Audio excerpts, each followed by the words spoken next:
jelema nu teu percaya kana ayana keramat, ieu jelema anu tersesat. Dawan ulama wa athbitan bil auliyal karama wa man nafaha fanbidan kalama.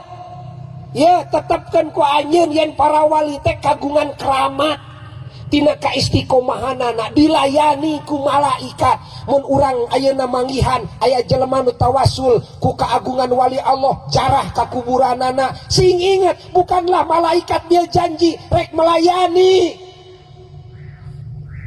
Bukankah dia malaikat janji erek ngahadaman fil hayati dunya wa fil akhirah?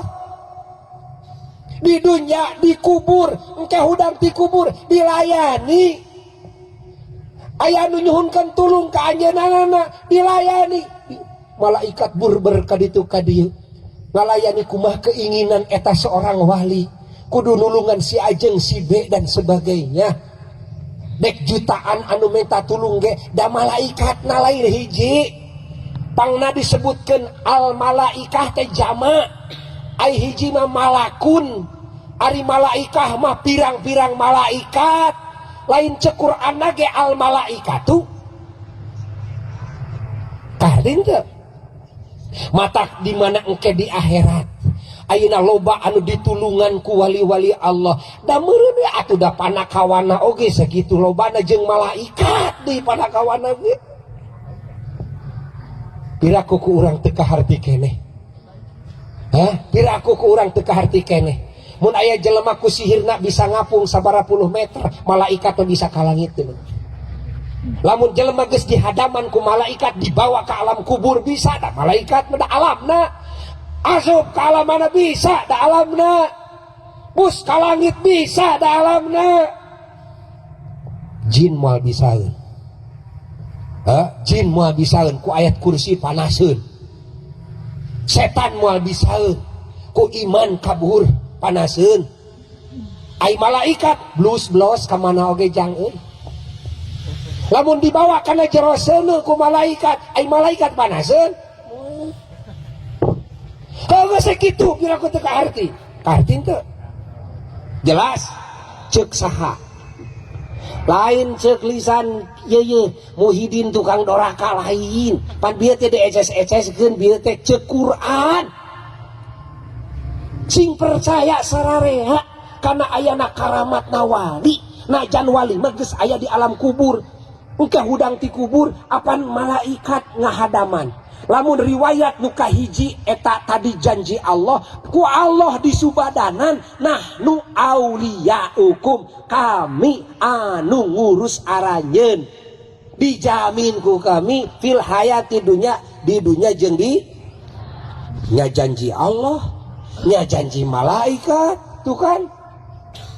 Coba bayangkeun ke urang sadayana kahartos teu eces numawi dawuhan Imam Ghazali radhiyallahu taala anhu, la tatlubil karamah, tong neangan hayang boga karamah, watlubil istiqomah, teangan mah hayang istiqomah dina keyakinan, istiqomah dina ibadah, istiqomah dina amal, istiqomah dina ngaji, istiqomah sing istiqomah dina bener, istiqomah min alfi karamah, sabab hiji istiqomah hiji we tong lebati eta leuwih alus tibatan 1000 keramat. Nah sababna, sabab tina hiji istiqomah bisa lahir jutaan keramat, tina hiji istiqomah bisa lahir jutaan keramat. Nah ini orang diajar istiqomah.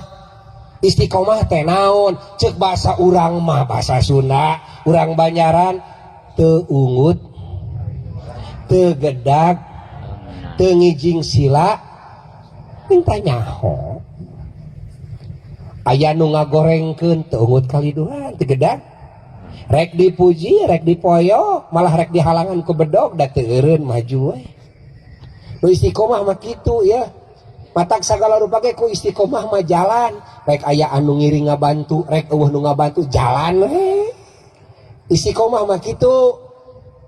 Kardin teh pengurus di Banjaran dibere jadwal malam minggu kumaha cenah da ieu teh tiasa Hah, teh tiasa di mana we atuh tempat mah meni rubek-rubek teh eta boga polo teh.